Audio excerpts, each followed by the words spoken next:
You know that simple thought? It's what's driven humanity for centuries, right? It's the big question that fuels our greatest adventures. The reason we look up at the night sky and just wonder. And today, we're going to dive headfirst into a simulation of that exact search. So, let's get into it. This is SETI, and here, you're not just watching from the sidelines, you're in the driver's seat of the greatest race in history.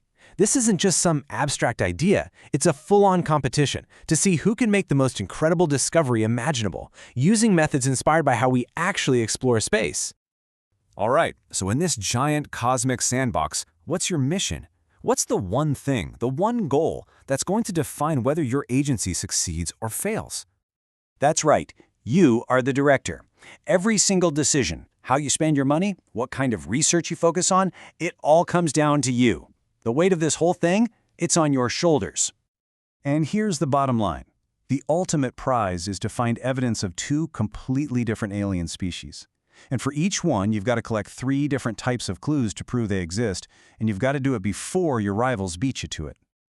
So how in the world do you pull off a search this massive?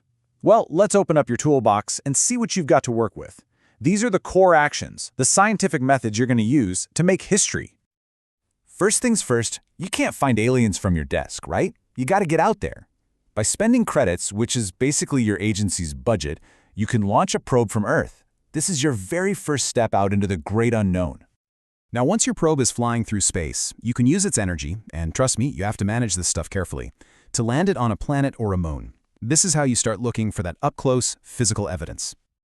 But hey, not all clues are things you can touch. The scan action lets you use these incredible telescopes back on Earth to listen, just listen, for signals coming from distant star systems, trying to hear a whisper and all that cosmic static. And this is absolutely crucial. Everything you do, from landing a probe to scanning the sky, it all generates data. The Analyze Data action is where you feed all that raw information into your supercomputer to find the last piece of the puzzle, a trace of life hidden in the numbers themselves.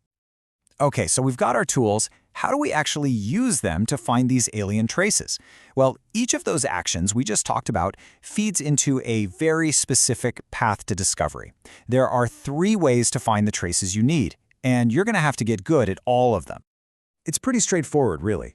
You find yellow traces by actually going to planets. You find purple traces by scanning the stars from afar. And you find blue traces by crunching all the data you collect. 3 different paths, all leading to the same incredible destination. The first path is your classic sci-fi mission, right? It's so cool. You launch a probe, you fly it across the solar system, and you stick the landing on some distant world. If you pull it off, you might just find something amazing, a yellow trace of alien life. Now this next one, this is where things get personal. It's a flat-out race against the other agencies. When you do a scan, you're not just listening, you're competing to place more signals in a specific sector of space than anyone else. And here's the kicker. Whoever has the most signals in that sector, they win. They take control, and they're the ones who get to make the breakthrough. They're the one who hears that faint little whisper from a nearby star, a purple trace. And finally, we have the third path. This one's for the number crunchers, the code breakers. See, every single mission you run, whether it's a landing or a scan, it generates these super valuable data tokens for your agency. You take these tokens, and you just keep feeding them into your supercomputer. You're collecting, connecting the dots, until finally, you have enough to run the Analyze Data action. And that's when it happens. Click. The pattern emerges, and you reveal a blue trace that was hiding in plain sight the whole time. So you've launched your probes, you've scanned the heavens, you've crunched terabytes of data. All of this work, all of these resources, it's all been building to one single, unbelievable, game-changing moment. So what happens? What happens when your agency is the one that finally puts all the pieces of the puzzle together? When you find that yellow, that purple, and that blue trace, all for the same unknown species? The big one. First, contact. This is it. This is the moment you've been working for. The moment humanity's greatest question finally gets an answer. And let me tell you, making first contact changes everything. The whole board just gets turned upside down. The alien species is actually revealed, which unlocks powerful new technologies. Suddenly, new rules can pop up and brand new ways to score points appear out of nowhere, completely shifting the entire race. So that brings us to the big picture, because it's not just about being the first one to say hello. It's about the entire scientific legacy your agency builds along the way. And that legacy, well, it's measured in victory points. These are your bragging rights, right? You get them for every single trace you discover, for the tough missions you pull off, for the cool tech you research, and for hitting those major scientific milestones. It's the grand total of everything your agency accomplished. And after 5 rounds, yeah, a winner is declared.